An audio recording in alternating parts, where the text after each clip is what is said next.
The small town of San Esteban was known for its tranquility and the kindness of its inhabitants. Surrounded by mountains and dense forests, it seemed like the perfect place to live in peace. However, an ancient curse lay hidden, waiting for the right moment to manifest. Legend had it that centuries ago, a powerful sorcerer was expelled from San Esteban after being accused of heresy. Before leaving, he cast a curse on the town. The day will come when the darkness of your souls will be revealed, and your darkest thoughts will be shouted to the wind. The curse activated on a moonless night, when a strange eclipse covered the sky in an intense red. That same night, something changed in the inhabitants of San Esteban. At first, it was small murmurs and unconscious whispers, but soon, everyone's thoughts began to spill from their lips uncontrollably. Julia, the town's baker, was the first to notice something strange. As she kneaded the dough in the early morning, she heard a whisper beside her. She quickly turned around, but no one was there. She shook her head, thinking she was tired, and continued her work. However, the whispers became clearer and more constant. She soon realized that these whispers were her own thoughts, spoken out loud. Fear gripped her when she began to hear her husband Javier's thoughts. Julia doesn't attract me anymore. Baker down the main street is much more attractive, Javier said without realizing it while they had breakfast together. Julia felt as if a dagger had pierced her heart. She tried to talk to him, but her own thoughts betrayed her words. I hate you, Javier. I wish you were dead, she screamed involuntarily.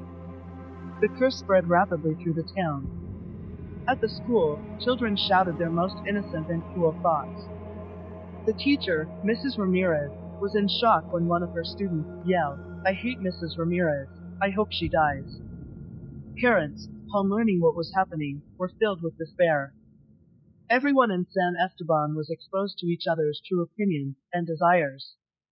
The plazas and streets filled with screams and confessions. I've always wanted to have relations with my neighbor, shouted the butcher. I stole money from the church fund, confessed the mayor. The masks of civility and decency vanished, revealing the rot within their souls. Days passed, and the situation worsened. Unable to suppress their thoughts, people began to act impulsively. Infidelities were revealed, and marriages were destroyed. Violence erupted in every corner of the town. Friends became enemies, and families disintegrated. One night, in the town tavern, Pedro and Marcos, lifelong friends, got into a brutal fight after Marcos involuntarily confessed his hatred towards Pedro. I've always envied you, you bastard. I wish you were dead. Marcos shouted while hitting Pedro with a broken bottle. The other patron, instead of intervening, gave in to their own violent instinct, turning the tavern into a bloody battleground. Madness completely took over San Esteban. In a house at the end of Main Street, Laura, a woman known for her kindness, revealed to her husband, Antonio, her darkest desires. I want to see you suffer. I want you to feel the pain I feel, she screamed while tying him to a chair. Antonio, desperate, tried to escape, but Laura, with inhuman coldness, began to torture him. With each blow and cut, Antonio's screams echoed throughout the neighborhood. Elsewhere in town, a group of men and women, driven by lust and hatred, gathered in the central plaza. Acts of sexual and physical violence became common, and no one was safe. The streets filled with blood and tears, and despair took hold of everyone.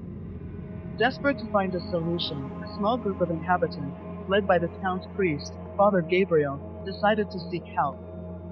They researched the ancient curse and discovered that the only way to break it was to find and destroy the talisman that the sorcerer had hidden somewhere in the town.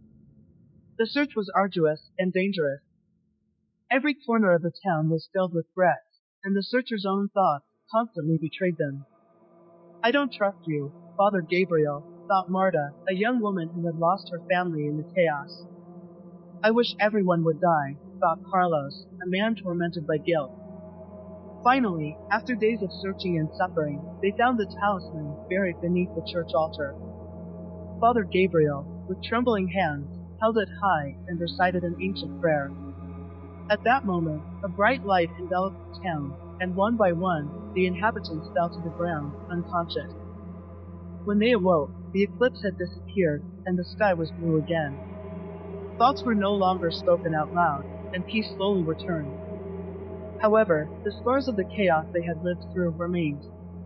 Broken relationships, lost lives, and committed atrocities could not be forgotten.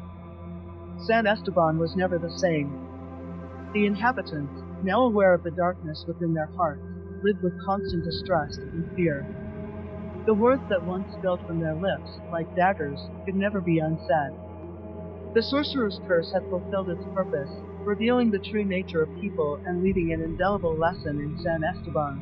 Sometimes, it is better for the darkest thoughts to remain silent in the mind, because once released, they can destroy everything around them. And so, the small town that was once a paradise of tranquility became an eternal reminder of the devastating power of thoughts out loud.